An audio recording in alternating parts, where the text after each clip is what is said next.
Good evening and welcome back to the Journey Home program. I'm your host, John Mark Grodi, here at EWTN. And once again, we have this great privilege to come together to hear a story of faith and conversion. We're joined tonight by Dr. Justus Hunter. He's a former Free Methodist, and he entered the church in 2021 with his family. And he's the Associate Professor of Church History at the United Theological Seminary in Dayton, Ohio. Justus, thanks for being here. Glad to be here. And great to have you sharing your story, and you're over there teaching church history. Yeah. Not far from here in Ohio. Yeah. I know. Ohio has a few church historians around. Yeah, that's right. Well, it's an important topic, obviously. It shows up in so many stories, church history, because Christianity is a historical religion, right? It has a history. It rests on historical events. And, what's happened since then between us and Christ matters a lot. Right. So yeah, that's exactly right. Yeah, that was a huge issue I was wrangling with in my own, all my life, really. Right. Yeah, sure. Awesome. Well, let's go back to the beginning. Where does your life and your story begin? Yeah, so I was born, my parents were United Methodists. My father graduated from college and wanted to go into ministry. And so he took a job as a youth pastor at a Jacksonville United Methodist Church in Jacksonville, Alabama, which was my mom's home church. And she was, the young single lady who volunteered with the youth to kind of help out. And so they met there. I believe, I'm told, their first meeting, one of the youth introduced my mother to my father and said, "This is Melinda Hamilton, and she's looking for a husband." So they met there. They worked together for with the youth for 2 months. They started dating for 2 months, and then they were engaged for 2 months, married, and 40 years of marriage. So I was raised in a Methodist family. Shortly thereafter, they moved. I was born, and Dad decided to go to seminary. He wanted to be a senior pastor, not a youth pastor. Yeah. And so we moved to Asbury Seminary in just south of Lexington, Kentucky. Okay. And there, my parents started attending a Free Methodist church. They had been United Methodist and now started attending a Free Methodist church. And the Free Methodist church it's part of kind of the holiness movement. It broke away from the Methodist Episcopal Church, kind of main line Methodist church in the 1860s, something like that, over a number of issues. And it tends to be, at least in the South where I was raised, it's pretty small, just a few little churches here and there, and people tend to be less affluent than United Methodist, a little less socially kind of established. So that's what I was raised in. Dad pastored churches. A brother was born while he was at seminary, and then he pastored churches in Gallatin, Tennessee, just north of Nashville, Johnson City, Tennessee, far northeast corner of the state, Huntsville, Alabama. We bounced through all those areas. And the ministry really was, his ministry really was itinerant in the sense that Methodists talk about itinerancy. We moved every 3 years. In the Free Methodist system is a little different. There are bishops, but they don't do a lot of the functional work. The functional work is done by the district superintendent, who sends you places like a bishop would. And so the district superintendent would call pretty much every 3 years and say, "Hey, we've got this church, in Huntsville, and it's really great. I think it's a great opportunity for you. Plan to move in August." And we'd get in the car and move, and you would expect this to be this great opportunity. And then I remember that one was very notable because we got there and we go to the church, and my family doubled the congregation that Sunday. So it was a little. There was a lot of moving as a result, and also it forced certain economic challenges on the family. So my father was always working 2 or 3 jobs. His passion was ministry, but then, to make ends meet, he would mow the lawn at the cemetery or cut trees. He cut trees for the power company. Wow. He's from, blue collar sharecropping people in northern Alabama. So just sweat work was what he could do on the side. So he could really pursue his passion, which was ministry, preaching, reading scripture, caring for people. Yeah. So that was my childhood. I moved many times. And I noticed, as I was growing up, I would be really, the church was the continuous thing for me. The Free Methodist Church, our whole family life kind of centered around that. Being a pastor's kid is a very shaping experience. But also, combined with that, I always had this sense of desire for deep belonging from all the moving. I'd move from place to place to place, and it was pretty much consistent. Every 3 years I had to start over. build a new set of friends, go into a new school, find new rhythms and things. And that was a real challenge for me, the way I think I'm wired. That was challenging for me growing up. I really wanted to feel a sense of acceptance, belonging, and sort of settledness in place.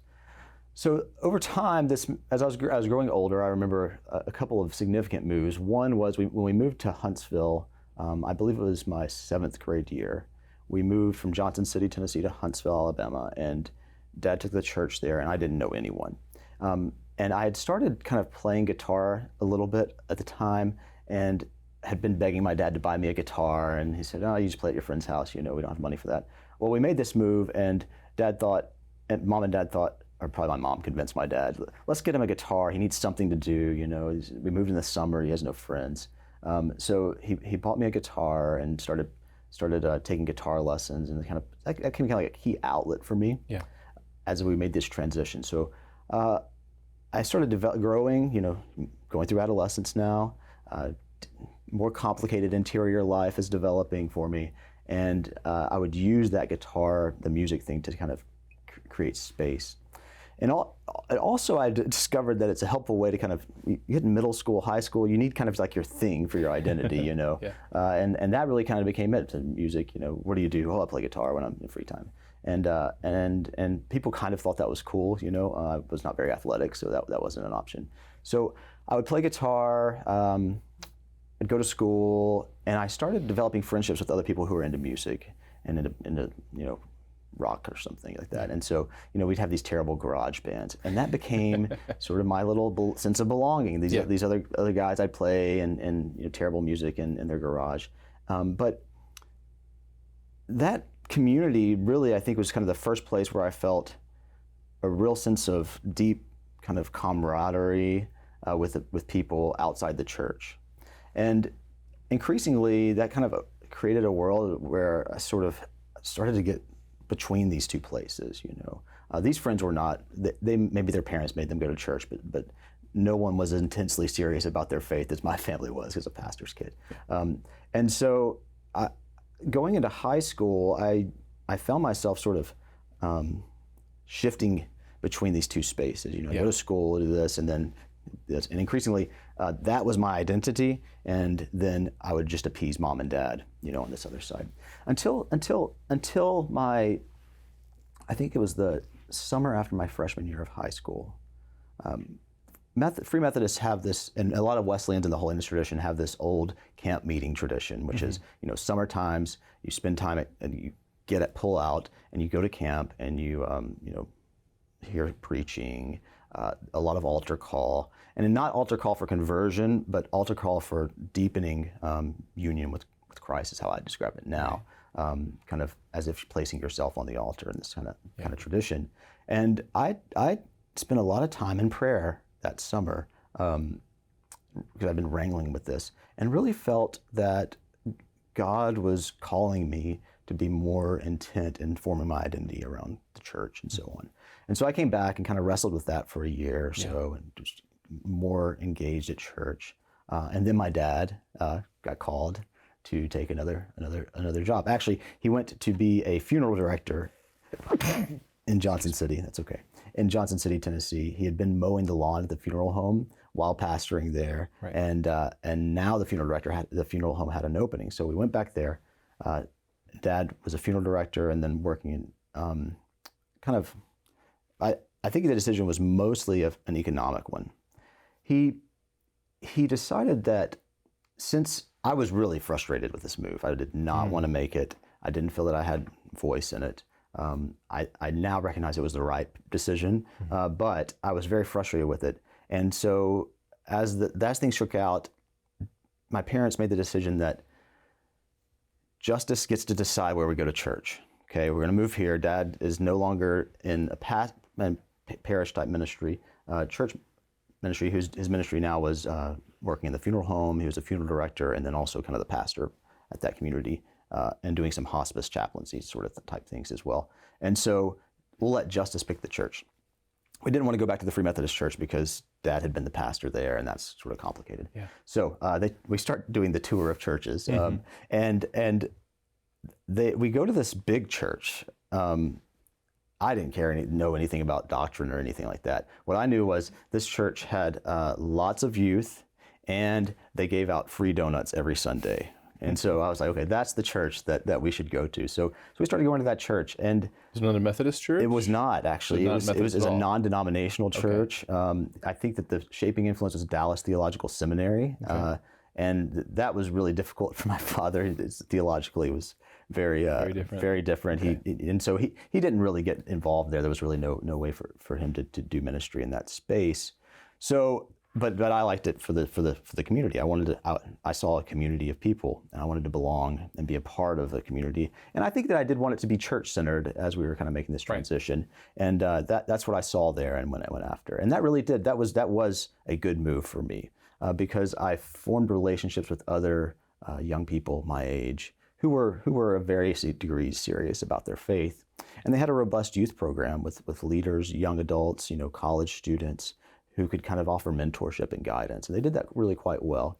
So I went through that period kind of pretty serious about my faith. I think that was really a formative time of me carving out a big space for faith in my life. And it was also where I met my wife, my future wife. So she would come to our youth group some, although she was a part of a different church. And both of our fathers were not pastoring churches, but in ministry adjacent professions. Her Mm-hmm. father's a marriage and family therapist, Gotcha. and from the independent Christian churches. And he and my father were somehow convinced by a friend of mine to teach a morning Bible study in my living room before school every Wednesday, I think it was. So my father-in-law, my future father-in-law, my father every Wednesday morning, and my future wife and all of our friends would gather in the living room of a house, which was convenient because it was just down the hill from the school, and do Bible study before going to school. And so that was kind of good. It was really very good. Mm. I then went to Asbury College in Wilmore, Kentucky, where my father had gone, and I was kind of not sure what I wanted to do, but I wanted to continue serious pursuit of the faith, and I wanted to go somewhere where I would have that sense of belonging around the faith, and that was exactly what happened at Asbury. My first year, I came into a floor of a lot of full of freshmen. And most of them were pretty serious about their faith. They weren't just there for college. They went to Asbury for faith reasons. And we formed just a deep community of fellowship and worship and prayer.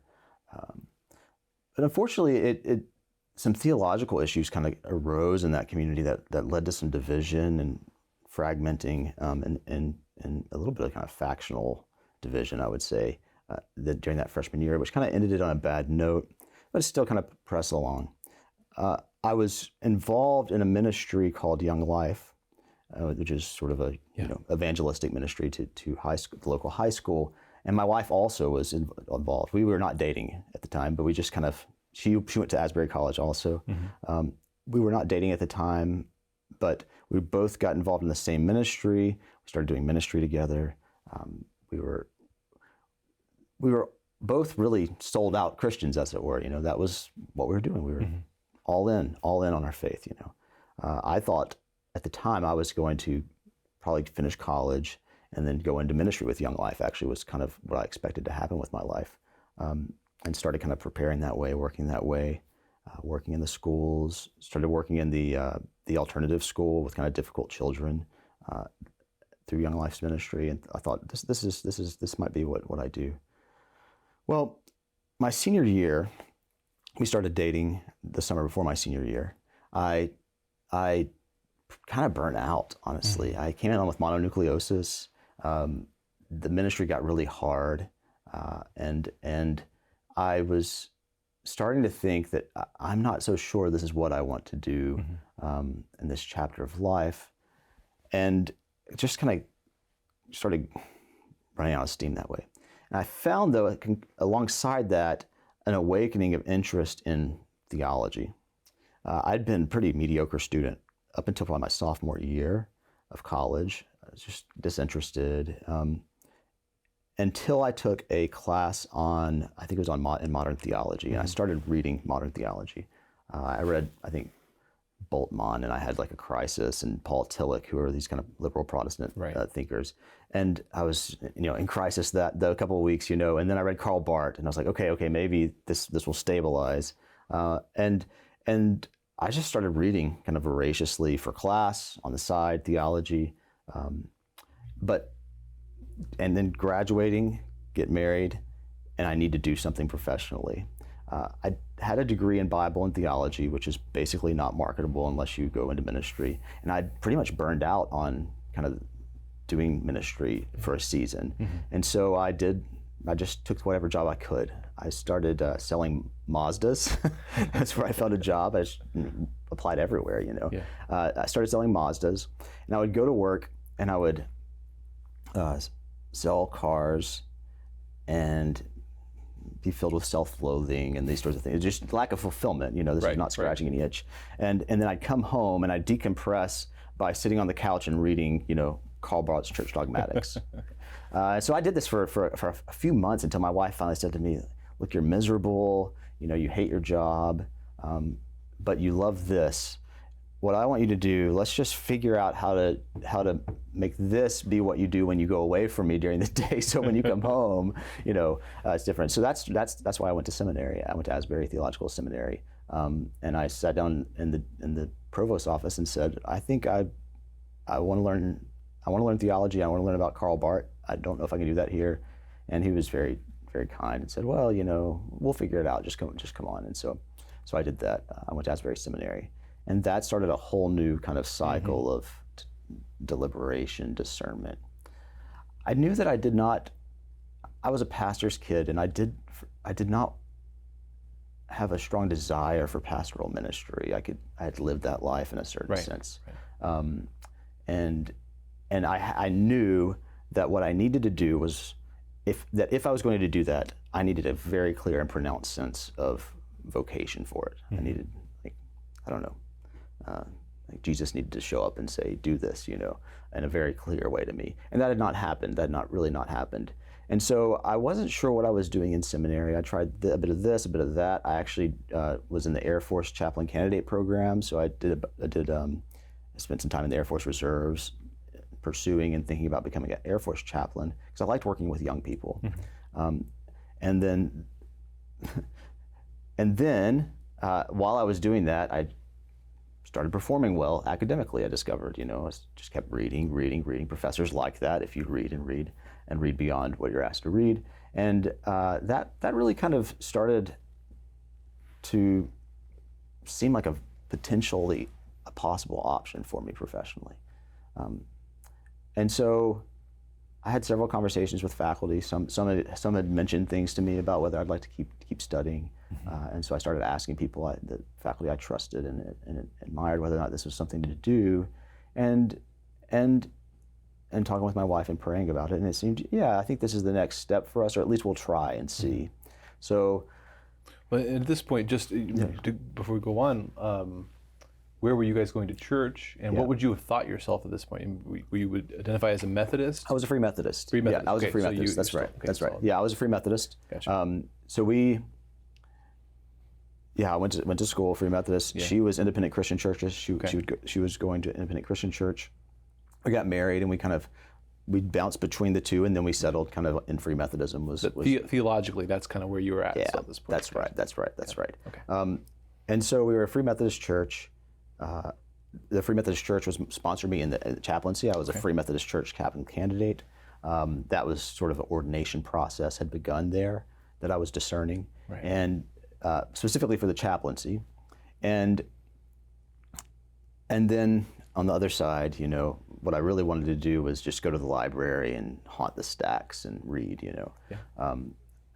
And so I got to the end of seminary, and I thought, well, I don't want to do the chaplaincy. That's not suited to what I want to do, because I had some serious conversations about, well, if I become an Air Force chaplain? Can I pursue graduate work as well? That's something I really think I wanted to do, and it was clear that was going to be too complicated to work out.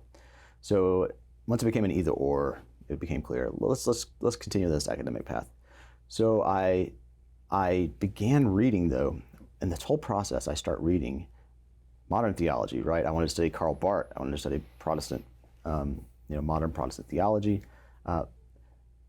Through that and through reading more broadly and what's going on in the academy, this would be, Ratzinger's Pope. There's a lot of interest that has spillover effect in the Protestant academy, of interest in early church and historic Christianity. Mm-hmm. And so I start kind of finding myself following these trails, mostly through Catholic influence in Protestant theology, into reading early and medieval Christianity.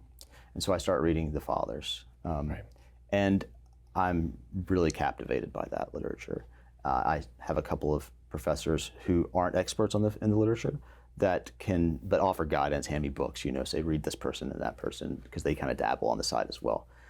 So I get to the end, and I think, well, this is really what I want to do, but I don't really know. I can't study that here. I don't know what Protestant school I can go to. I'm from Alabama, Methodist my whole life. I don't even know if I had a Catholic friend up to this point in my life, but I knew Catholics knew about early Christianity. So I just applied to a bunch of master's programs at Catholic schools and ended up at the University of Dayton. Yeah. And there I was able to study the tradition, and that really pulled me on this whole new trajectory that's shaped my life from that point forward. What were some things you were finding in the early church fathers that were intriguing to you? Yeah, I was really interested in the way in which the way they read Scripture fascinated me, and the way in which they read Scripture in a manner that has a very active sense that the triune God is doing transformative work in our souls to conform us to the pattern of Christ. That actually really resonated with my holiness background, right. Because Wesleyans, especially holiness Wesleyans, really are about trying to pursue Christ-likeness in their life. Yeah. And I thought, wow, there are all these people I never knew about who are reading the Scriptures as patterns of transformation for the life of holiness, of growth in virtue, and conformity to Christ. And so, Augustine has always been kind of the major figure for me, but also I was reading the Cappadocians, and Athanasius, and that kind of, the set of the text that you typically read at this point. And that really compelled me. I want to know more. Right. Yeah. So, yeah. Well, let's take a little break there, and we'll pick it back up. The early church fathers intrigued you and led you on this new path, and so let's see what happens next after that. We'll be back in just a couple minutes to hear the rest of Dr. Justus Hunter's story. In the meantime, though, I want to remind you that if you go to chnetwork.org, you'll find a whole archive of stories like Dr. Justus's. You'll find episodes of the Journey Home program, as well as written stories, short interviews, but all sorts of stories of people from every background and how they came home and discovered the Catholic Church and discovered a deeper walk with Christ in the Catholic Church. So check that out at chnetwork.org. Again, we'll be back in just a couple minutes, so stay tuned to hear the rest of Justus's story. See you then.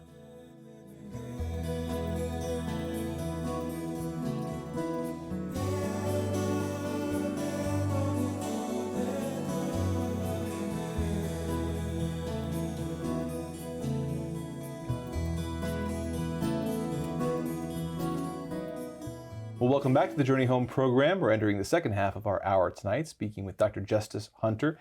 He's a former Free Methodist and now the associate professor of church history at the United Theological Seminary in Dayton, Ohio.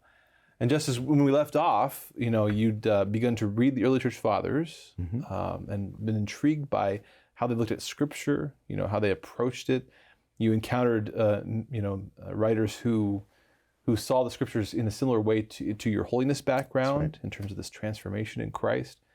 And that led you to apply to Catholic schools to go where you could find places to study this. Right. So what happened next? Yeah, exactly right. So I got, the best stipend was offered from the University of Dayton, and I had a wife and kid at this point. So off we went so that we could eat while I read books. And so we went to the University of Dayton for 2 years. We moved to Dayton. There's no Free Methodist church in Dayton. So that was kind of the first issue we had to work through. And so we kind of wrestled with that, and landed at a United Methodist Church. So I kind of came back upstream through my family. My parents had been United Methodist. My grandparents are United Methodist on both sides. And they moved to Free Methodism. I was raised in that. Now I moved back to United Methodism while we were at Dayton. And I was really intrigued by Catholicism at the time, but my wife was not intrigued at all. She grew up in independent Christian churches, and it was too foreign. Going to a Free Methodist church, which is even lower kind of ritually than United Methodist Church even, was a step, a ritual more liturgical steps. Exactly, for her. And so she was kind of more comfortable there. So I thought, okay, well, I don't have to be Catholic to go to the Catholic school, but I can learn about the fathers from Catholics. And at this point, my reading had extended from the fathers really into the medievals, and especially with Thomas Aquinas, who I really wanted to learn to read. Had a great teacher there, Matthew Levering, who kind of mentored me and led me into reading scholastic theology. And that was like this is the thing I really want to invest in.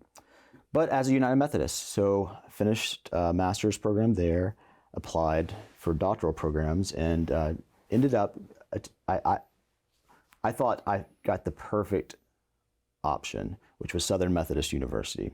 Because at Southern Methodist University, there were the faculty I regarded as, one, the best Methodist theologian on the planet, Billy Abraham, and then two, one of the best Catholic theologians on America, or probably the planet in my estimation, also Bruce Marshall. I thought Bruce Marshall can teach me the medieval stuff, and Billy can help me think about what the heck I'm doing as a Methodist interested in this medieval stuff. So it was really the perfect spot for me. So off I go to Dallas for 4 years at SMU. It was wonderful.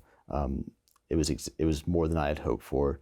They were both so compassionate, but also rigorous and serious, and could really take me into the questions I wanted to think about seriously while I was there. We went to the United Methodist Church there. We had a great United Methodist Church there in East Dallas. Became very close family friends with the pastor and his wife. This was a church that had a recent start that was just booming. I think they had something like 2,000 people at worship by the time we were leaving on Easter Sunday. So it's really exciting, kind of exciting environment, and people who were really United Methodists that were really serious about deepening the faith, deepening the sense of doctrinal kind of heritage, and all that just was exactly kind of like my bread and butter. It's like scratching the itch a little bit in Methodism. I finished there and went on the job market and it's kind of a miraculously got a job, which is not always normal. And I got one right out of school. So I defended my dissertation, and then moved to Dayton to start teaching church history and theology. I teach kind of between those two disciplines. Okay. In typical Protestant seminary faculties, there's the slot. There's the two church history slots. You teach church history 1, church history 2, and then typically, church history 2 is basically Reformation forward, and then the other one is anything before the Reformation, and that's the one that the Catholics usually end up in. But you've got to cover. But you have to decide: you're going to hire a medievalist, or you're going to hire a patristics person, right? And so that's kind of the slot I came in on. Yeah. Nice thing about teaching medievals, though, is you do a lot of theology, especially if you work in medieval scholastic theology like I do. So I kind of have worked between disciplines, kind of a utility player, in that way. And what this meant was that I was teaching a lot of theology alongside church history in the Methodist Seminary as a United Methodist. And in the classroom, I started kind of wrestling with, what does it mean to teach United Methodist theology? Mm-hmm. What doctrinal guidance do I receive from my church on what I'm supposed to be teaching these seminarians who are presumably going to be pastors? And that really forced me to wrestle with some aspects of Methodist doctrine that had been kind of frustrating to me. What I've been doing, I think, is trying to take a look at what I knew what the reality of United Methodist doctrine was like at the time. It's kind of a mess. But what I was trying to do is import my own account of what the kind of key tradition of the whole church was through the fathers as received in the medievals. And that, like, reattach that to this machine that basically says, whatever goes doctrinally. And Methodist quadrilateral is often a tool used for doctrinal indifferentism, as we put it. And so I was like, well, if they're going to be indifferent, then might as well put my thing in there and just go with that. Okay. But then you start teaching pastors, and then you start asking yourself questions like, well, what really is holding up this vision of what Methodist theology is? Right. And if you're doing that, having read and continuing to read St. John Henry Newman, it generates a real intellectual crisis for you, because I just could not get over the fact that at the end of the day, it was me, the professors, my subjectivity, my subjective judgment about what the tradition was, which was determining what the content of the faith was, sort of. And that sort of, when Newman talks about what we need is for the objectivity of the faith to be impressed upon our subjectivity, so that it's sort of a reception. That I couldn't figure out how to think about that as a Methodist theologian. So I really was kind of wrestling with that question. I also, pretty much through my study of church history, reading medieval theology, working through that, I had pretty much overcome any of the typical objections to Catholicism. Immaculate Conception wasn't a problem for me. Eucharistic doctrine wasn't a problem for me. Methodist doctrine of the Eucharist is Calvin, Cranmer, Anglican doctrine, and so there is an emphasis on real presence. It's just you sort of play the mystery card really hard at that point, rather than thinking. And so there's sort of not the most robust objections to transubstantiation, as you would put it. And so I'd kind of worked through that. I'd read Thomas very carefully on those topics. And so intellectually, I think I was pretty open to Catholicism. In many ways, I think I was a very kind of Catholic Methodist on the faculty, which my colleagues liked, but I just was ecclesially Methodist. One big thing was taking place at the same time in my life, and that was that sense of kind of need for belonging. Right. was rising up again. And for this meant sense of belonging in the academy. It's really kind of career-oriented sense of belonging. I wanted to become an established Methodist theologian with a significant contribution to make in that world, and was starting to write more in that area, speak more on that topic, produce more content that direction, get embroiled in minor debates and disagreements on that front, and all of that was just sort of taking off. Really, it was really moving forward as I would hope, and that really began to kind of grow as the place where I started to think about the center of my identity. It was church adjacent, but it was increasingly academic, and also sort of a lot of kind of sense of gratification, probably, and achievement. So it was just good. I liked that, just feeling good, and things are going forward. A few things happened, though. One was the United Methodist Church was going through massive kind of internal division, and my school is a United Methodist Seminary, and so we were going through the same sort of turmoil. My local church was going through that same turmoil. All of my friends were United Methodists embroiled in this, going through the same turmoil. So it was everywhere I went, it was just this tension, anxiety, frustration, spiritually just kind of agonizing, anxiousness in that world. And so all that's going on. And then my father gets ill. And so father was one of my closest friends, my mentor, my guide. And he ran a marathon, was diagnosed 3 months later, and then was gone, 8 months after that. Oh. So that shook me. That really shook me. I really started thinking a little differently, kind of about my life, thinking more about who he was to me and who I wanted to be for my children, and really kind of reorienting my identity around my family.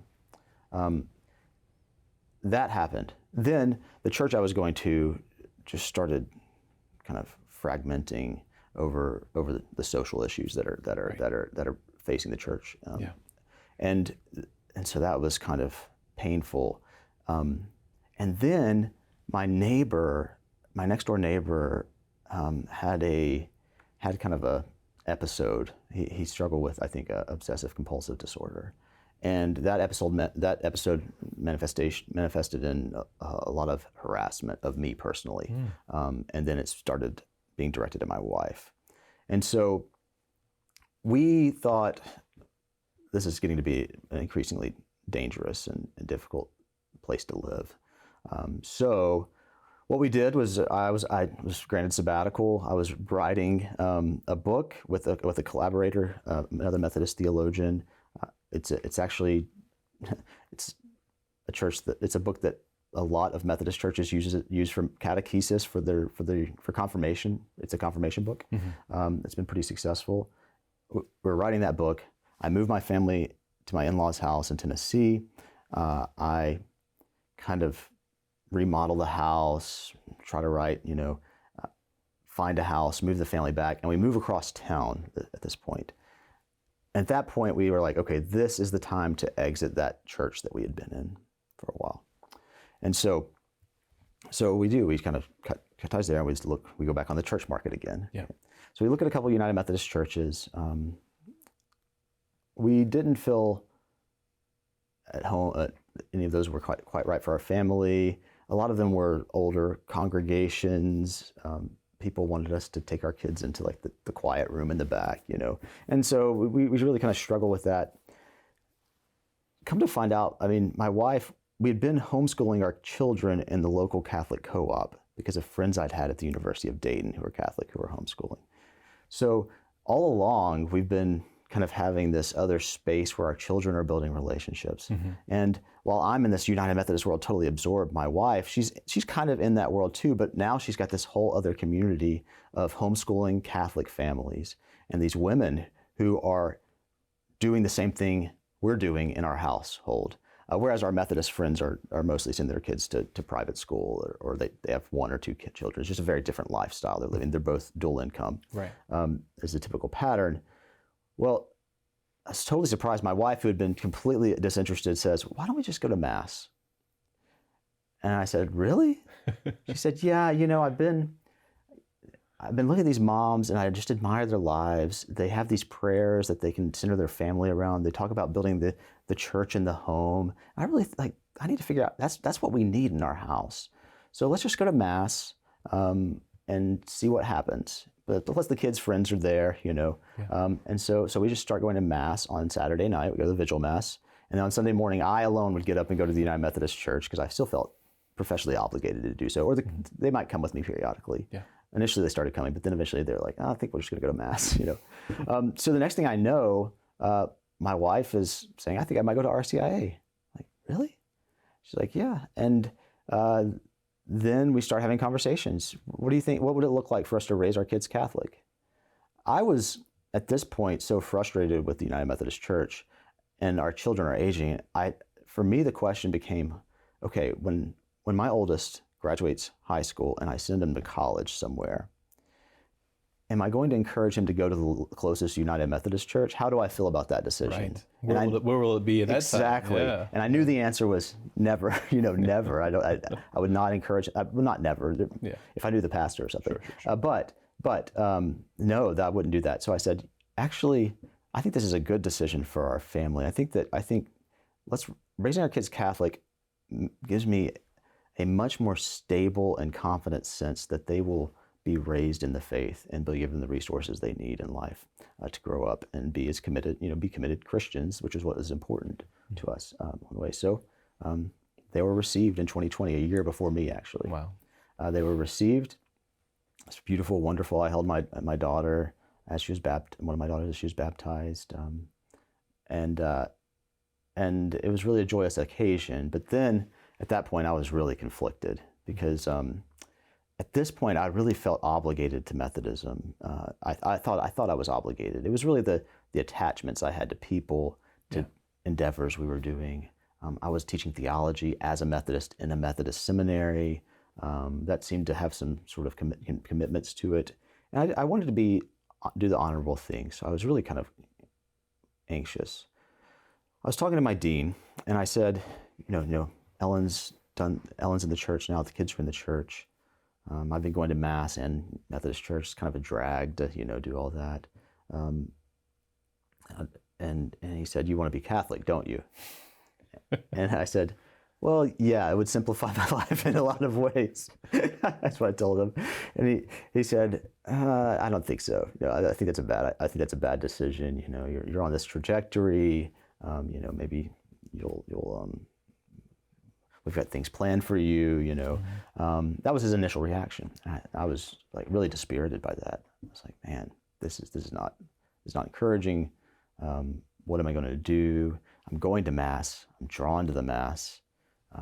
I already was intellectually convinced, but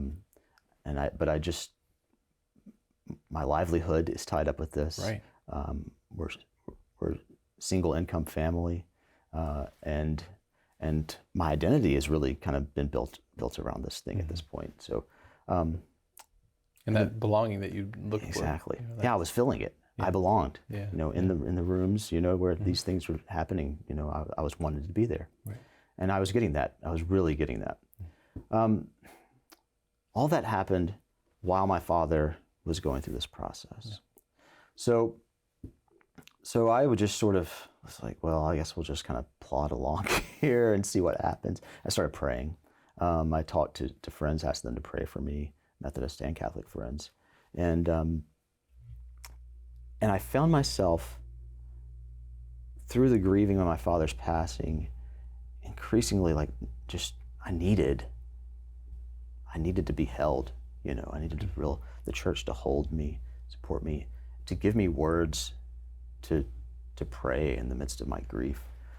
And Rome was the church that was doing that for me, increasingly. I was sitting in St. Joseph's Catholic Church in Dayton, praying at the they have all the stained glass are images of St. Joseph's life in this church, and they have an image of, they have a stained glass window of, I would call it Joseph's Dormition. I don't know what you'd call it. Right. His death, his deathbed. That's my father's dying, and then I went there several times to pray and contemplate that image, and that process, the whole process of my father passing, and also kind of coming to these fragments. I think that God was reorienting my identity a different way through this process. And increasingly, I just felt really drawn to St. Joseph. So I started kind of asking St. Joseph to pray for me, seeking his prayers, intercession. And what came out of that was I had started kind of contemplating the virtues of St. Joseph's life, his humility, the way in which he kind of recedes and steps back. And in that, I sort of started to find the courage to kind of think about letting go of this other thing that I'd found, this kind of sense of belonging and achievement, identity, accomplishment, future importance and significance. And start thinking about, really wanting to think about how to live those virtues of St. Joseph's life. So that's going on spiritually inside me. Well, I still have the problem with my employer. Well, in the midst of all, I'm praying about this. A month or so goes by after that conversation. Dean knocks on my door, comes to my office, shuts the door, and says, "Justus, I need to talk to you about something." I say, "Okay, what's going on?" We're very good friends still, very dear friends. He says, "I've been thinking about what I said when we talked about your conversion," and he said, "I think I was just speaking out of my own kind of vision and hopes, and I just want you to know, I want you to do what you think is best for you and for your family, and the school will figure, it'll be good for the school too. We'll just believe that's going to be true," which I thought was first of all, incredible Yeah. character on his part, Yeah. very admirable, but also the sign kind of I needed. Yeah. So that I went home, told my wife, and signed up for RCIA that moment, talked to my priest, and kind of went through the process and was received into the church that next Easter. Praise God. After that fall, I applied for tenure. So I did this before tenure. That was Right. kind of anxious, but I thought I need to do this before they grant me tenure, because I think it's bad. It would be a bad witness to say, like a bait and switch, if I do it like immediately after. And so I applied, and they granted me tenure, which is good on the Methodist. And actually they've continued to kind of welcome me, not close any doors to my opportunity for leadership there in the institution. It's working. It has its challenges, but it's working. So then that was it. I was confirmed with Joseph, and now I've really, as I was coming over here, I was thinking about sort of how to think about what else happened. For so long, I was looking for a place where I felt accepted, belonging, and where I could just kind of rest and be comfortable for me. And I kind of was wanting kind of that affirmation or something. I think what I've seen as I've become Catholic and I've started living this Catholic life, and especially contemplating St. Joseph, so much more I'm finding is that in the Catholic life, we find our sense of belonging by sort of self-dispossession, by giving ourselves away. And what I aspire to be is someone who's not identified by kind of being kind of recognized, but someone who is oriented around their giving of themselves to primarily my children, my family. Yeah. Joseph was important to that, because this was a total reorientation around my family, professionally, personally, total reorientation about investing kind of that as my primary locus and work. But then also kind of beyond that, investing in my students, investing in whoever God kind of puts in my path, which are a lot of these students that come to me, and sort of this trying to find a sense of belonging through service and through giving of myself for the sake of others. And that even has changed the way I'm thinking about kind of my work as a researcher, as a scholar as well. It now emerges, rather than doing my work sort of in the typical driven academic way, where it's like, this is my research trajectory. What are you doing? I'm doing this thing. I do this. I've got a plan, and that's the thing I'm going after. Which I'm not saying that all academics do that, but that's how I was wired beforehand. Now I'm finding that a lot of my work emerges out of my commitment to the students that I have. What research? I still have passion for the research, but how does that part of what I work serve them, and how do I keep that from detracting from service to them as well? Right. And that's been really a huge transition. I'm very early, and I don't want to, I'm only 3 years into this, but that's been really huge transformation for me, kind of a turning of that sense of trying to fill myself with a sense of acceptance and belonging, and now to kind of give that sense of belonging and welcome, and then just self-sacrifice for others in that sense. I think that's where I'm thinking is happening. Yeah. Well, that's beautiful, and it's a great reminder here that our focus on the show is about people discovering the Catholic Church, but we know, and we constantly are reminded, and we remind each other that it's just another starting point, right, for the lifelong journey, and that's the deeper journey, that's the harder journey of turning outward and almost like reinterpreting everything in our life. Like, we might be doing a lot of the same stuff, a lot of the same relationships, same work, but it's like looking at it from a whole different angle, where now it's an outward focused thing, it's a relational focused thing, it's receiving it, not grasping it as something that's for me, but receiving it as a gift to give away. Exactly. That's what it was for me. I mean, I'm pretty probably prone to avarice or something, and prideful person, and so I really struggle with that. And so that's exactly kind of the transformation that's taking place. It's hard. I mean, I went from being someone that, bishops in the Methodist Church or like leaders would maybe call and ask to be on committees and do these types of things, write these things, speak at things. That pretty much just ended overnight for me. Right. And not entirely. There's still little ventures where kind of ecumenical stuff works. And I have friends. I was just at Baylor speaking, and so there are places that are welcome. But it cut way back. Right. Because that was a real letting go. And I confess, some days I grieve that, I grieve that kind of sense of self and identity that I'd kind of been cultivating previously. But I know that that needs to die. That's got to die.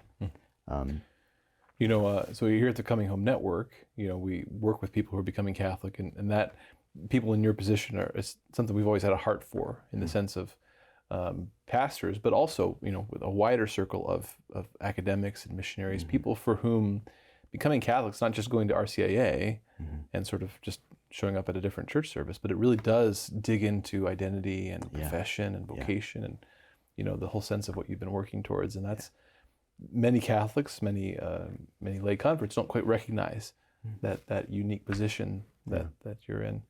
Yeah. Again, with just a few minutes left, a little bit of, how has Catholic life continued with your family?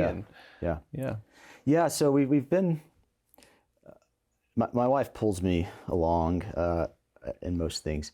One thing we've really, really loved has been the amazing resources for building the church in the home.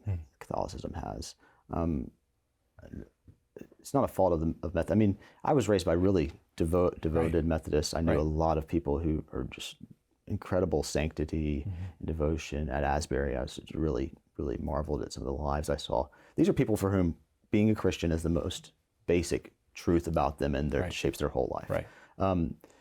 But I just felt like for us, doing that, it felt like something we had to make up or something like that. And we'd kind of leeching off Rome. We'd kind of my wife started bringing stuff she was finding through this homeschool co-op into our house, saying, hey, we should celebrate some feast days. Maybe lean into Lent a little harder this year, What do you think about doing, let's do 12 days of Christmas, and let's do charitable work, distinct charitable works every 12 days, She'd be bringing this stuff into our house, and now it's just sort of like full tilt that way. Right. One of the things we did recently that I think has really made a significant difference in our home, it was my wife's idea. My mother loved to move furniture. And I was the oldest boy. I hated to move furniture. It was, all the time, rearrange. It's just one of her things. Well, my wife is the same way. And so it's kind of always this joke.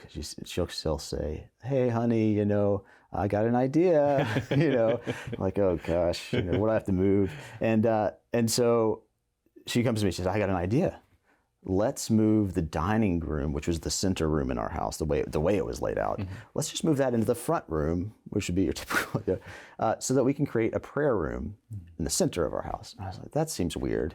And it involves moving furniture. So I'm naturally opposed to it. But she just sort of, she outfoxes me typically. And so, next thing I know, we're moving the dining room in there. But it was absolutely brilliant. We've built kind of a whole room devoted to prayer, but also, there are some chairs around. We can invite friends into it also. Right. And now we're able to kind of center every gathering in this space. These icons and religious art and our rosaries and kind of all this. And it's also the space where I go and sit first thing in the morning. And we pray, our evening prayers together and things like that. That's been really, it's stuff like that has really fed and nourished my faith, and then also integrated it much more deeply into my family's faith. That's become kind of the center of this. Yeah. So that's been huge. That's beautiful, and again, a great way to sort of end it and think of this going forward. Discovering the church, writ large, but then the continuing journey of then bringing that home to the domestic church, right? Which we're blessed as husbands and fathers, along with our wives, to build, and it's an ongoing journey. Yeah. So Yeah. Thanks so much for sharing your story, Justus. Thank you. Praying for your family and for your continued work teaching history there. And thank you for joining us for this episode of the Journey Home program. I pray that Dr. Justus's story was an inspiration to you. Remember, again, we're all on a journey, right? And we're blessed, that God has led us to His church, but we recognize that this is just the starting gun, right? This is the beginning of the rest of the journey for the rest of our lives, which is to bring the church out there, bring it in here in terms of our habits and how we think and how we act, how we imitate Christ. And that's an ongoing journey. We need to be praying for each other as we go along it. So in the meantime, we'll be back next week for another episode of the Journey Home program, another story. But until then, God bless.